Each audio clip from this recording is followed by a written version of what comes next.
Hello, today I'm going to show you how to do a few things with FinalIK, chief among them being dynamically reparenting things across your armature.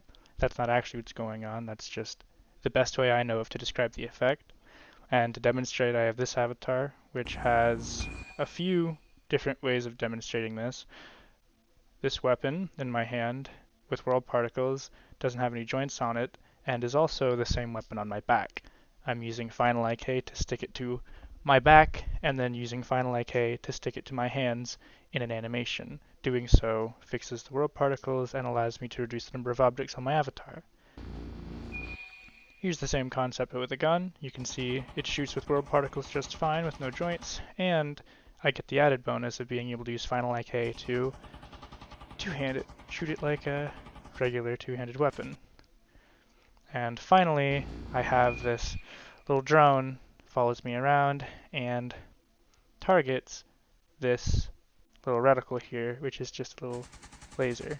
So wherever I'm pointing my laser is where the drone is going to shoot. Now right now I'm just going to go over how to do the basic reparenting of things, but in future videos I'll show you how to do the rest of the functions of this avatar. So let's see what this looks like in Unity. So here I have that avatar in Unity, and to prove to you that it's the object itself moving, I'll do a little demonstration. Here is the object, and here it is in my hierarchy. Now if I enable my cleaver to hand logic, the object is now in my hand. Here's that same object, and you can see that it has physically moved to my hand. So let's see how to set that kind of thing up. So here we have my tutorial avatar. It's as basic as can be. It's just got an armature and a body mesh. And first things first, we're going to be adding some components to our root. Now, this entire tutorial is made under the assumption that you already have FinalIK. I'm using version 1.7, but presumably any version that works in this version of Unity should work. The first component that we're going to need is called VRIK, and I'm just going to configure this to cause as little pain as possible, both in the editor and in game. Now, setting velocity factor to 0 is what's going to help with most of, if not all, of the stomping that people experience when they use FinalIK with execution order. Speaking of which, that's the next thing we need to add is the IK execution order script. We can put our animator slot as our animator and give this two references. One reference is going to be VRIK from our root. The second reference is going to be the second script we're going to be using today called LimbIK. Having this execution order is what's going to allow this to actually work in VRChat, so this is completely necessary. Now, let's get started. For this demonstration, I'm just going to show you how to dynamically move a cube to be the sort of child object of your spine, as if it was on your back, and then dynamically move it to be the child object of your hand. Wow. So, the first thing that we're going to want to do is position this exactly where we want it to be on our back, since that's the first position we want it in.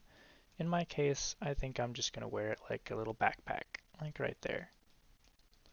Now, LimbIK works with 3 reference bones and a target, the target being the sort of final destination of the object when the script is enabled. So we're going to create those now. Since I want this to be the sort of child object of my chest, I'm going to create an empty game object in the root of my chest here, and I'm going to call this chest target.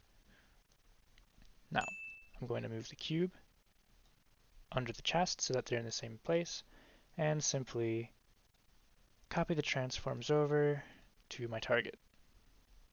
Now that's done. Now, I'm going to need a hand target as well, so I'm going to repeat the process, but this time on the wrist, exactly where I want the cube to be when it's in my hand. So I'm going to do that now. I think I'm just going to have it like right there, about, and once again, just copy your transform server to the root, and there you go, you've got your targets created. I'm just going to get this position back because it's where it needs to be when the avatar is first loaded, and then move this back out into the root of the avatar.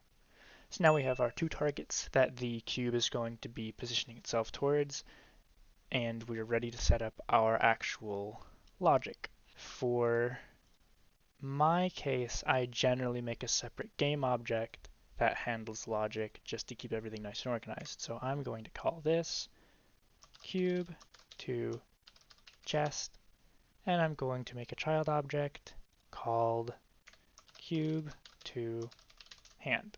Now, I'm going to add our LimbIK scripts because that's what we're going to be using today. It's important to uncheck fixed transforms if you're going to be using this in tandem with other FinalIK scripts because that can cause some oddities with the way that it behaves in game. I'm just going to configure this with these settings here. Then modify our target, and we're ready to set up all of our references. So FinalIK works by creating a joint between three bones and basically using IK to move them to a target, sort of like an elbow joint, because that's what LimbIK is supposed to be. IK, or inverse kinematics, is a system of guessing the positions of things based on other things. For example, in VR, your IK points are your head, your hands, and if you have leg tracking, your hips and feet. Everything else in between is using inverse kinematics to guess their positions and rotations to best fit the positions and rotations of the targets that are being tracked. VRIK's LimbIK component does the exact same thing, however it does not actually require a full armature, it only requires 3 references. We're going to create those references now. In every case that I've tested so far, I've gotten the best performance out of setting our first reference here at the root of the avatar at its base zeroed out position. So I'm going to call this IKRoot 1 and then create a child object. This is going to be our second root, IKRoot 2, and I'm going to move this 5 meters in any direction. In my case, just +5 on the x value. This is going to make the bend of our elbow so extreme that the transform doesn't happen in between any 2 points and actually just sends our object directly to our target. If this value here is less enough that there's ample enough room between the joints of the elbow, then your cube is actually just going to move to a center point between your targets instead of directly moving to the target, so this is completely necessary. Now, I'm going to put the cube as the third object in the chain and set up our scripts. It's pretty simple. Root 1, bone 1, root 2, bone 2, cube, bone 3. This is cube to chest, so we're going to be using our chest target, and we're going to set the same thing up on our cube to hand using the same references. Everything that you want to move individually to a different place needs both a target and 2 roots above it. The cost of that is 2 empty game objects above every object you need to move, but in my opinion it's still better than a fixed joint, just to get rid of the wobble. Now, we're going to set this up so the target is the hand target, and we are more or less done. If we enter play mode,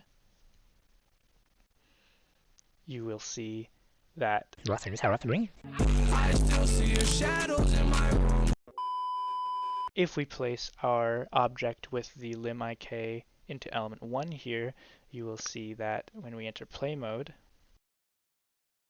if we activate cube to hand, then the object moves to the hand. If we activate just cube to chest, then the object is on the chest. And you will see that if I rotate the chest around, the cube follows as if it was an exact child object. Then if I move it to the hand, it follows our wrist as if it was an exact child.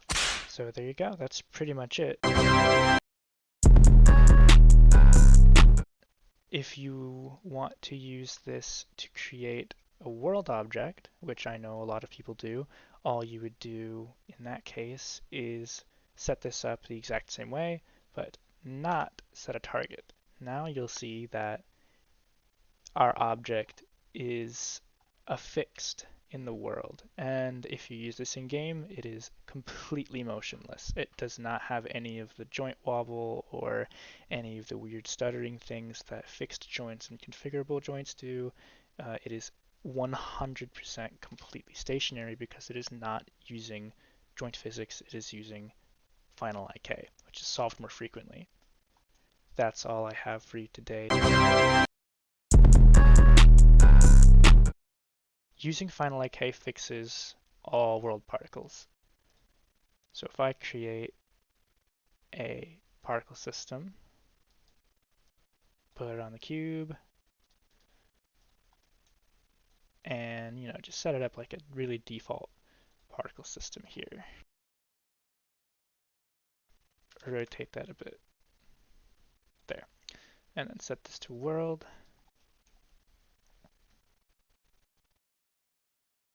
You will be able to see that when we activate our scripts here, let me set the target back up.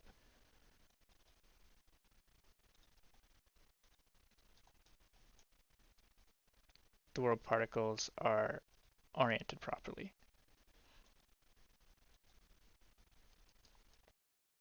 If I was to set this up so that the hand target is rotated,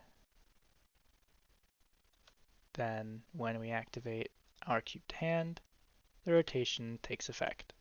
And you can see that the world particles work fine.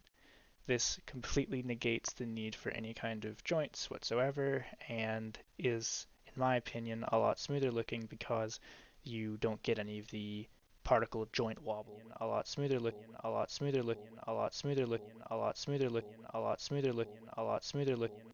Now that is all I have for today.